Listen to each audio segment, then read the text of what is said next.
House of the Dragon, episode 10. The finale is here. Does it deliver?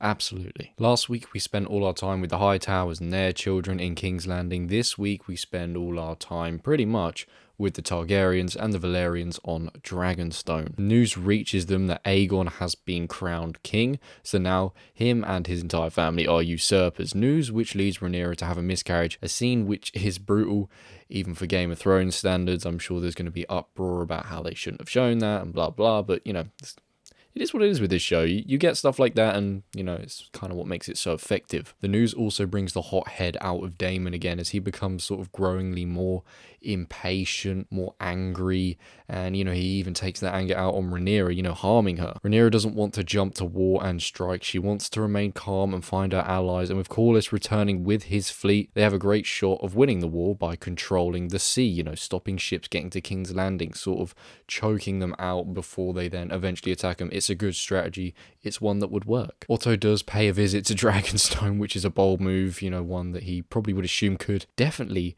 end in his death, but whoever makes the first sort of physical move here, the first person to strike blood, that's kind of what's going to cause things to spiral out of control, and no one really wants to do that. At least Rhaenyra doesn't. You know, Daemon comes out with some incredible lines here, such as Aegon being a cunt of a king. You know, it's just, it was very poetic the way he phrased it. And I think I and pretty much everyone else wanted to kill him then and there, but Rhaenyra's not having it because she knows it would be foolish to make the first move. And Rhaenyra is remaining calm despite miscarrying, despite being usurped. She is remaining calm, and she decides to send her sons to gain some allies, with Lucerys heading to Storm's End to try and get the Baratheons on side. The Baratheons who have actually sworn loyalty, at least, you know, the father of the guy who's currently in charge of Storm's End did swear loyalty to Rhaenyra. Of course, I'm kind of jumping ahead to what is the final segment. I think everything beforehand, you know, I say slow build up all the time. In a sense, it is slow and it isn't. It was just kind of getting the gears going, you know, showing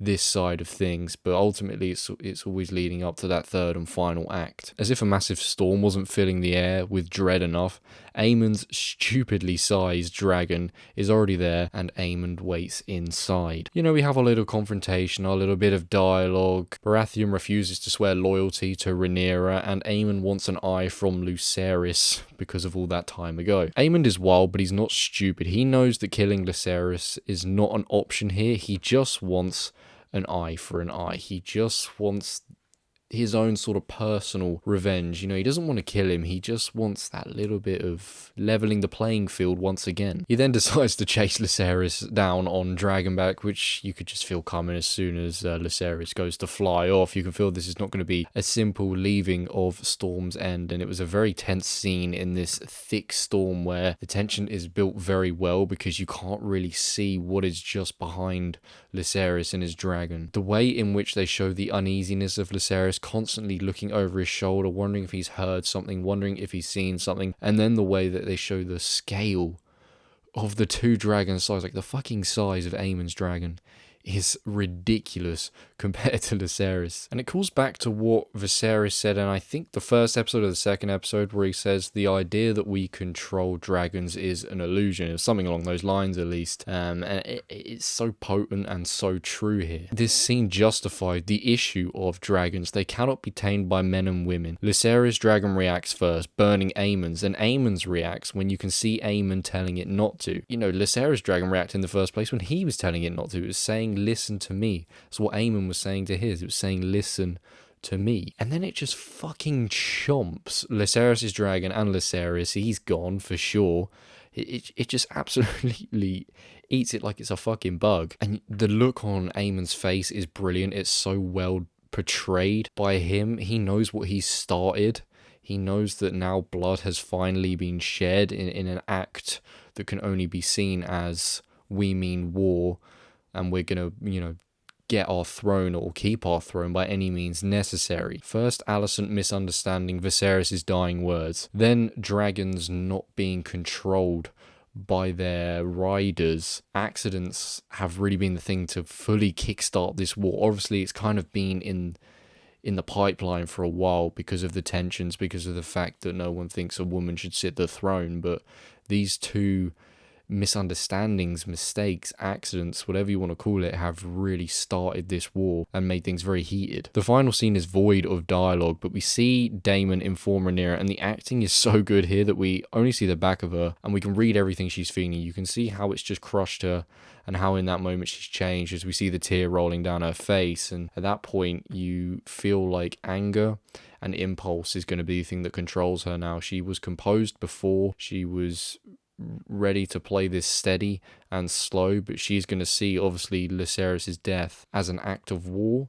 and she's just going to want to fight back instantly with violence, you've got to assume. It sets up the second season very, very nicely, and just it should be a hell of a second season. It should be very feisty, it should be very violent, and I don't think there's going to be too much room for taking things slow in that second season. They're really just going to have to kind of dive straight at it and get it going. I didn't really know what to expect for this show. I was definitely apprehensive. I think a lot of people were after the disappointment of Game of Thrones Season 8. So it was kind of a case of, oh, here we go. They're just trying to save this show by doing some spin-off. But it's been an incredible spin-off. I think this first season is one of the best, like, just seasons of television I've seen, with some incredible scenes, incredible characters. Portrayals all around have been just impeccable. It's hard to pick like a favorite character, or the one that I would say has been played the best. I think Daemon, Viserys, and young Rhaenyra have been my favorites for sure, but old Rhaenyra is definitely growing on me more and more as I see more of her. But I think honestly they're all brilliant, but maybe Viserys actually takes the cake here. I think it's one of them, you don't really appreciate him until he's gone. What a performance he was, and someone that was very, very wise, and even though he was seen as weak, he was keeping the peace in the kingdom. And as I said, for season 2, I just expect it to really push on. It's probably going to be a bit more action-packed, but I still hope they take that time for scenes of, intense dialogue, because this first season has had a lot of that, but it's been very interesting, very effective, because it makes it feel more real. It doesn't make it feel like you're really in this other world. It feels like you are witnessing real people make real decisions that really affect everyone and everything around them. I would give this finale episode a 9 out of 10, and I would give the show as a whole a 9 out of 10. I think only a few episodes were just a little bit slow, and that was mainly when they did the cast change. That's one thing I'm not completely sold on. I can't say I'm completely happy with it. I don't have a problem with it. I just don't think it's perfect. I think, Alicent's cast change was very solid. Rhaenyra's, it did feel a little bit different for me. I still kind of see those two as almost different characters at this stage, but that may change more in time. But regardless, both portrayals have been very good, but I just think, that little mix-up halfway through did kind of disrupt things just a tiny bit, but not too much. Rewatchability, it's not really something you can gauge too much until the show's finished.